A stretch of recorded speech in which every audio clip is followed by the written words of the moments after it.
જય શ્રી કૃષ્ણ મિત્રો, આજે હું સુરેલેથર સામ્રાજ્યની સ્પર્ધા નંબર 41માં મારી વાનગી છે મકાઈની.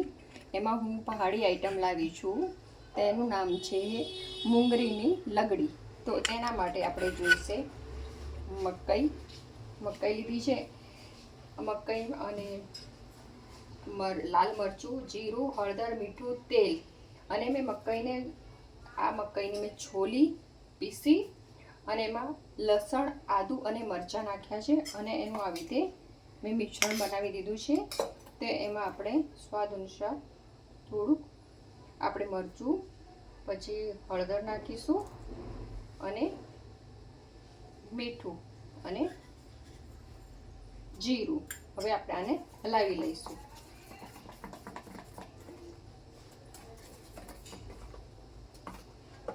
હવે આપણે ગેસ સ્ટાર્ટ કરીશું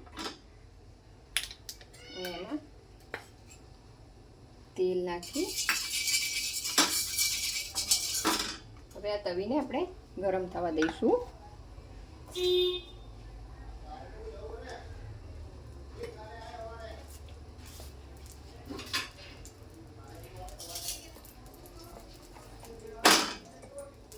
તેલથી બરાબર ગ્રીસ કરી લઈશું તવીને અને આ ગેસ સ્લો કરી દઈશું. અને આને મુંગરી આવી રીતે ચીલ્લા ટાઈપ, આપણે અહીંયા ચીલ્લા કહીએ છીએ.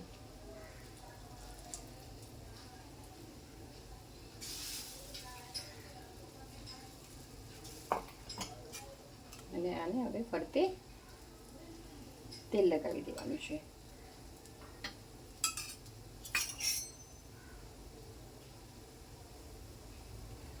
આ હિમાચલ પ્રદેશની આ આઈટમ છે મકાઈની. અત્યારે વરસાદના સિઝનમાં મકાઈ આવવાથી અત્યારે આ ત્યાંના લોકો આ બહુ જ બનાવે છે. આને આપણે ચા સાથે યા કેચઅપ કે ડુંગળી સાથે ખાઈ શકાય છે. તો જો હવે આ ચીલ્લા ઉખડે છે ધીમે ધીમે.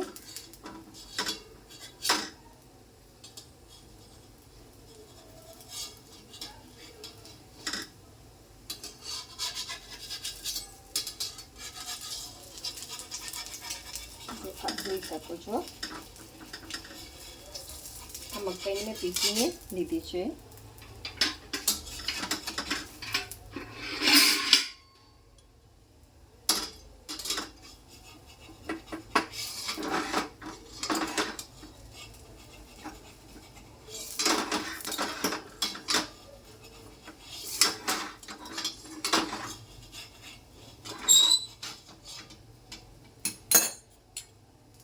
આપણે ચમચીની મદદથી ઊંધો ફેરવી દેવાનો છે અને બે બાજુ શેકી લેવાનું છે. આને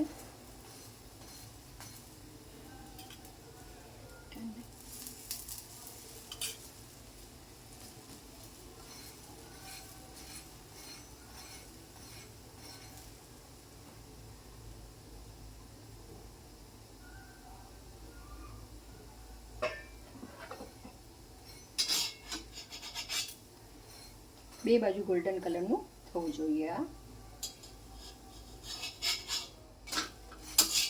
હવે આપણે ગેસ બંધ કરીશું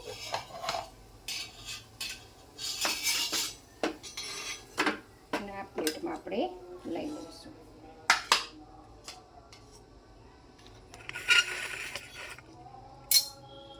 આ આપણો મુંગરી લગડી રેડી છે. અને પટોરી પણ કહેવામાં આવે છે. આ હિમાચલ પ્રદેશની ખૂબ જ ટેસ્ટી અને ફેમસ ડીશ છે. જય શ્રી કૃષ્ણ.